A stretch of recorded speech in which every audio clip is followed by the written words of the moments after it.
waxaa ka duwan wadan iyada ah ee muhiimadda gaarka ah leh ee aan iskugu nimid kulley xasuuqa dalkeenna meelo badan buu ka dhacay wuxuuna u baahan yahay in inta loo saaro dad gaar ah ay raadraac ku sameeyaan oo dadkii dhintay marka laga reebo inta confrontationka ama dagaalkii la galay ku dhimatay dadka sida caadiga ah ee uusxabaalka ah loo dilay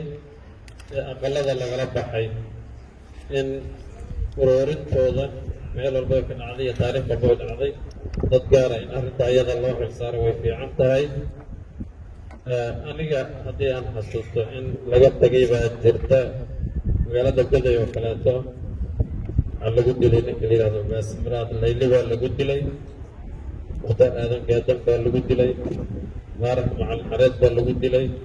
muraad sheekh yuusuf baa lagu dilay intaas waa inta aan goday ka xasuusto sidaas lamid waxaa xabuur lagu dilay oo gurigiisii lagala baxay ninkii la dhihi jiray deeq yuusuf kaariye oo ahaa ninkii qori jiray wargeyskii sheeke iyo shaahid iyo nin dhallinyaro ahoo lala qabtay intaan xasuusto waa intaa weeye iyaguna taariikhdoodii unbaa la waafajin doonaa haddii ilaahay yidhaahdo xusuus yar haddaan dib ugu noqdo maalinkii ay bisha 12 ahayd bisha febraayo ayaan ka soo baxnay magaalada goday annagoo shir ugu soo soconno halkan inaan ku yeelano xaloo kaleeto ay bisha 12 ka noqonaysay iyo dhib ka dhacay magaalada qabdahar gudaheeda iyada oo magaaladu ay bandow tahay baan soo gallay annagoo soconna markii aan soo istaagnay keelaagii geeska u xigay baa nalaga furay magaaladan soo gallay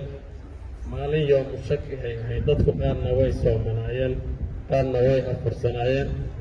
allahu naxariistee deeq maxamed carab yaan magaalada gudaheeda iska helnay anoo baabuur ka tegay meel maqaaxi ahaan tagnay meeshii baan ka qadaynay waan isa soo raacnay baabuur baan isla soo gallay annagu marka guddigii logistikada qaabilsanay oo gaadiidka socodkiisa iyo joogsigiisa amraysay baan ahayn waddada qabri daar ee dhinacan loo soo baxa markii aan nimid anigu dhinac baanu istaagnay qoladanadii baabuurtii baa socotay anigu baabuurka ugu dambeeyey baan saaraa salaada casir baa qoraxdu sii liicaysay annagoo meeshii taagtaagan baan magaalada gudaheeda xabad ka maqalay waan soconnay intaanan dhaqaaqin buu allahu naxariistee deeq wuxuu igu yidhi way nagu ag wareeganayaan waxay maagan yihiinna ma garanayeen daahirow salaada casir baa laygu leeyahay aan iska bixiyo deeq markii cimaamada intuu meeshay dhigtay iyuu ka tukaday anigana waan dhaqaaqay isaga oo salaadii ku jira yaan dhaqaaqay markaan waxya sii soconnay yaan maqlay xabad dambe baabuurkii waan joojinnay waan xabaddii ayada ahayd waan maqallay waxay tahayna waan garan wayn awalna magaaladan xabad annagoo meesha bundada taagan ka maqallay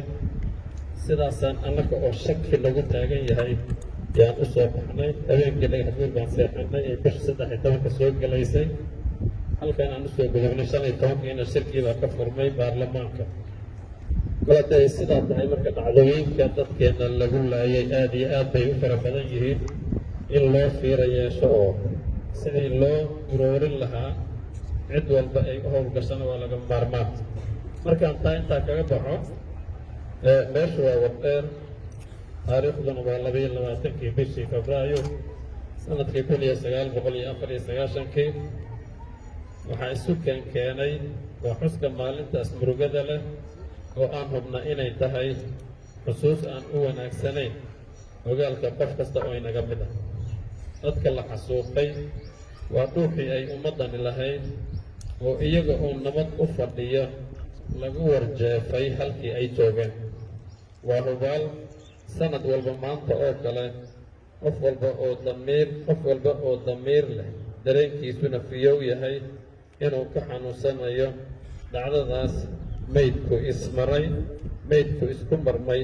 dhiigguna isu daaday iyagii ma soo noolayn karno waxaasan ballan qaadaynaa raadkooda inuu noqon doono mid aan uga go'aan qaadanno dhacdo kasta oo ku soo fool yeelata nolosheenna haddii ilaahay yidhaahdo ma noqon doonaan wax ay taariikhdu ilowdo mana yeeli doono sababtii loo dilay inay doonsi noqoto kuwii dilayna ay taariikh xumo ka badbaadaan haddii ilaahay yidhaahdo.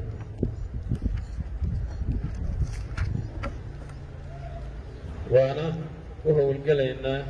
marka ay suurtagal noo noqoto inaan cadaaladda hor keenno kuwii falkaas bahalnimada a geystay. taas markaan intaas oga ku dhaafo, mudanayaal marwooyin, naftood horayaal iyo halgamayaal, waxa aan hubka u dhignay ma ahayn inaan noqonno shacab danahooda gaarka ah kala raacdo. ujeeddada aan lahayn waxa ay ahayd inaan xaqa dadkeenna u raadinno si nabad ah, waxyeeladeeduna yar tahay. heshiiskii aan la galnay dowladda Itoobiya muddo kadib waxaa soo food saaray horjoogsiyo lid ku ah heshiiskaas isaga ah. calankii jabhadda oo la jeexjeexo ama la dejiyo, xubnihii jabhadda oo meel walba lagu waxyeeleeyo, wufuuddii jabhadda oo dhaqdhaqaaqii laga hor istaago. dhaqamadaas oo ay fulinayso dowladda deegaanka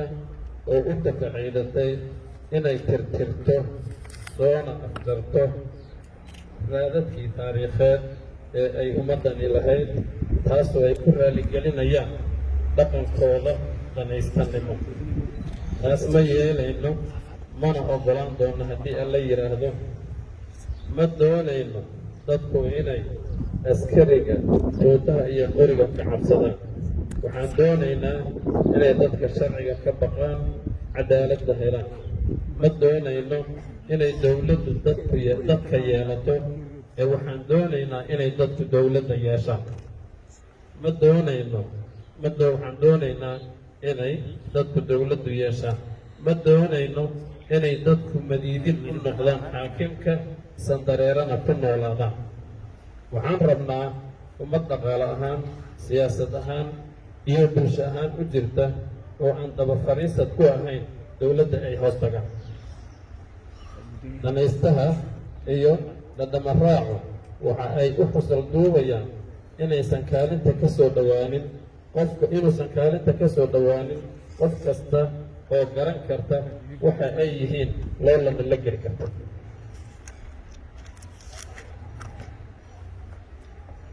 waxa ay isku dayayaan inay hor istaagaan ka qaybgalka ONLF ee doorashada la filayo. waxaa musharaxiinta loo diidayaa kaarkii ama wixii la dhihi jiray mastaawaqiyaha. waxaa laysku dayayaa in isbeddel lagu sameeyo goob doorashooyinkii laysku ogaa. waxaa la doonayaa in howlwadeennada doorashadu noqdaan kuwa laga keena qowmiyado kale, taas oo macnaha looga gal leeyahay cid walba ay garan karto. haddii ay arrimahaas dhacaan, qof walba waa uu garan karaa waxa xiga ama imaan karo. waxaan ku sawirnay habkii ciidankayaga loola dhaqmay, loona duudsiyey wixii ay mudnaayeen. waxaan indhaha ka qabsannay dadkii dalka ku soo laabtay heshiiskii kadib oo ku dayacan daafaha dalka. waxaana xanuujinaysa barakacayaasha dad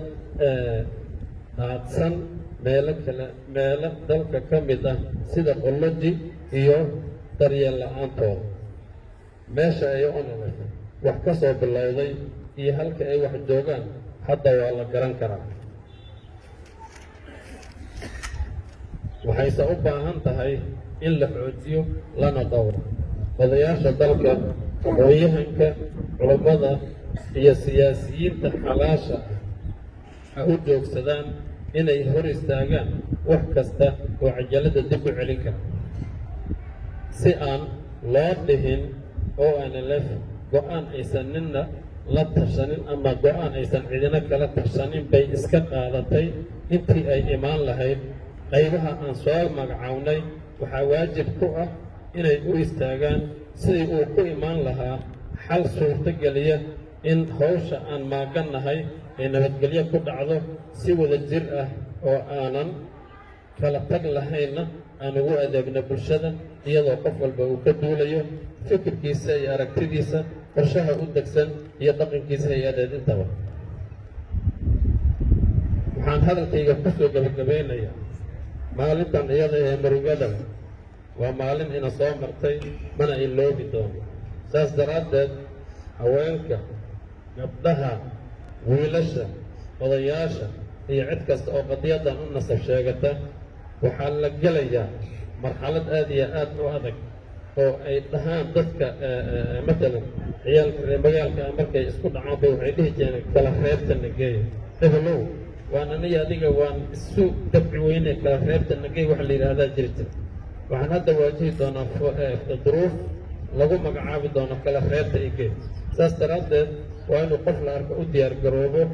in uu guntiga dhiisha isaga dhigo inuu qof la arko naftiisa soo xiro wax kasta dhici kara dhib kastana wuu imaan karaa annaguna dalkan iyo dadkan maslaxadooda cid aan ilaahay ahayn ee u daba fadhiisan doona ma ay jirto meeshay gashana waan la gelaynaa haddii ilaahay yidhaah saas daraaddeed qof la arko uu soo labisto soo la diyaar garow ilaahay waxaan weydiisanaynaa inuu tawfiiqdana waafajiyo bishan bisheedana inuu wanaag midka maanta aan joogna ka sarreeya annaga oo ku joogna ilaahayna gaarsiiyaan weydiisanaynaa shuhaadadii inaga dhimatayna inuu ilaahay qabriga u waasiciyo jannatulfirdowsana gogashooda ka dhigo innaguna gadaashooda uusanna fidnaynin baan ilaahay weydiisanaynaa waxaan isku ogaanayno waa qadiyadeenna oo aan u taagnaano iyo maslaxadeenna oo aanan ninna marti oga noqonin jabhadda waddanka xoriyadooda ee onlefna waxa ay u taagan tahay inay ilaaliso oo ay dhowrto dadkan iyagaa waxa ay doonayaan waad mahadsantihiin wassalaamu calaykum